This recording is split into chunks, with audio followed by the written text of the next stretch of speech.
இந்த video first time பார்க்குறவங்களுக்கு சொல்கிறேன். ஃபுட்டோட டிஸ்பிளே மட்டும் இல்லாமல் கூடவே சின்ன சின்ன ஹெல்த் டிப்ஸ் கொடுக்குறேன். நம்ம எப்போதுமே மெயின் டிஷ்ஷில் கான்சன்ட்ரேட் பண்ணுறோம். அப்படி கான்சன்ட்ரேட் பண்ணாமல் அடிஷ்னலாக என்னென்ன ஆட் பண்ணால் உடலுக்கு தேவையான எல்லா ஊட்டச்சத்தும் கிடைக்கும் அப்படிங்கிறதுக்கான வீடியோஸ் தான் நான் அப்லோட் பண்ணிகிட்ருக்கேன். இப்போ நிறைய பேர் இந்த வீடியோ பார்க்குறவங்க யோசிப்பீங்க, அந்த காலத்தில் இந்த மாதிரி அடிஷ்னலாக எந்த ஃபுட்டும் எடுத்துக்கல, வெறும் கஞ்சி சாப்பாடு மட்டும் சாப்பிட்டாங்க, இல்லைன்னா மட்டன் குழம்பு வச்சு காலையில் ஒரு 10 இட்லி சாப்பிட்டாங்க, நல்லா ஹெல்த்தியாக தான் இருந்தாங்க அப்படின்னு சொல்லுவாங்க. நீங்கள் நினைக்கிறது கரெக்டு தான். ஆனால் அந்த காலத்தில் டிவியும் கிடையாது, மொபைலும் கிடையாது. இந்த மாதிரி அடைச்சி வச்சுட்டு ஒர்க் ஃப்ரம் ஹோம் மாதிரி ஒரே இடத்துல உட்காந்துட்டு லேப்டாப் ஒர்க்கும் கிடையாது. நல்லா காற்றோட்டமாக நிறைய ஆக்சிஜனோட வயலில் வேலை செய்யும்போது அந்த ஒர்க் அவுட் பண்ணுற மாதிரி இருக்கவங்களுக்கு சாப்பிட்ற ஃபுட்டு வந்துட்டு அப்படியே செரிக்கும். வெளியில் வெயிலிருந்து வேலை பண்ணும்போது அந்த விட்டமின் டி அவங்களுக்கு கிடைக்கும். ஆனால் இப்போ ஒரு க்ளோஸ்ட் என்விரான்மெண்ட்டில் இருக்கும். க்ளோஸ்ட் என்விரான்மெண்ட் நான் மீன் பண்ணுறது சிட்டி லைஃப்குள்ளே இருக்கும். ஆனால் இப்போ இங்கே கொஞ்சம் காற்று தான் கிடைக்கும், அதுவும் பொல்யூட்டட் ஏர் தான். அதில் சில பேர் வந்துட்டு விண்டோஸ் எல்லாம் க்ளோஸ் பண்ணிவிட்டு ஏசியெல்லாம் வச்சுக்கிறாங்க. அந்த ஏசியோட காற்று நம்ம சுவாசித்தா நம்ம லங்ஸுக்கு என்னாகுன்னு உங்களுக்கே தெரியும்.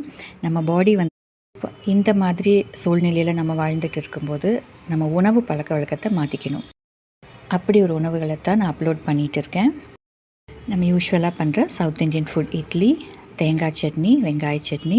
இதில் எல்லாத்துக்குமே தெரியும் கார்போஹைட்ரேட்ஸ் இருக்குது, கொஞ்சமாக ப்ரோட்டீன் உளுந்திலிருந்து கிடைக்கும், இதில் நார்சத்து இருக்குது, இதில் வெங்காயத்தில் ஆன்டி ஆக்சிடென்ட்ஸ் இருக்குது, நோய் எதிர்ப்பு சக்தியை அதிகரிக்கும். கூடவே கொஞ்சமாக சிவப்பு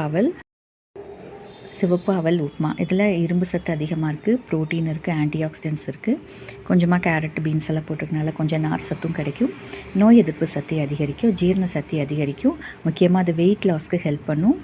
அப்புறம் ரத்தத்தில் இருக்கிற சர்க்கரையோட அளவையும் குறைக்கும். கூடவே ப்ரோட்டீனுக்காக கொஞ்சம் கொண்டக்கடலையும் பாதாமும் வச்சுருக்கேன். கொண்டக்கடலையில் ப்ரோட்டீன் மட்டும் இல்லாமல் நார் சத்து இருக்குது. இது கொலஸ்ட்ராலை கம்மி பண்ணும், இது ஹார்ட் ஹெல்த்துக்கு ரொம்ப நல்லது. இதுலேயும் கிளைசமிக் இண்டெக்ஸ் கம்மியாக இருக்கிறனால ரத்தத்தில் இருக்கிற சர்க்கரையோட அளவை குறைக்கும், எலும்புகளை வலுப்படுத்தும். கொஞ்சமாக பாதாம், இது நைட்டே ஊற வச்ச பாதாம்.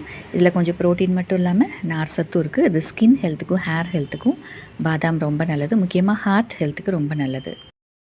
நம்ம கார்போஹைட்ரேட் மட்டும் இல்லாமல் ப்ரோட்டீன், விட்டமின், இதில் விட்டமின் ஈயும் அதிகமாக இருக்குது பாதாமில். ப்ரோட்டீன், விட்டமின், அப்புறம் இதில் கொஞ்சம் நார் சத்து, ஃபைபர், மினரல்ஸ், கூடவே இதுலேயும் விட்டமின், கூடவே கொஞ்சம் வெள்ளரிக்காய். இது நம்ம பாடி டீஹைட்ரேட் ஆகாமல் பார்த்துக்கும், உடம்பில் இருக்கிற நீர் சத்தை தக்க வச்சுக்கும், உடம்பை குளிர்ச்சியாக வச்சுக்கும்.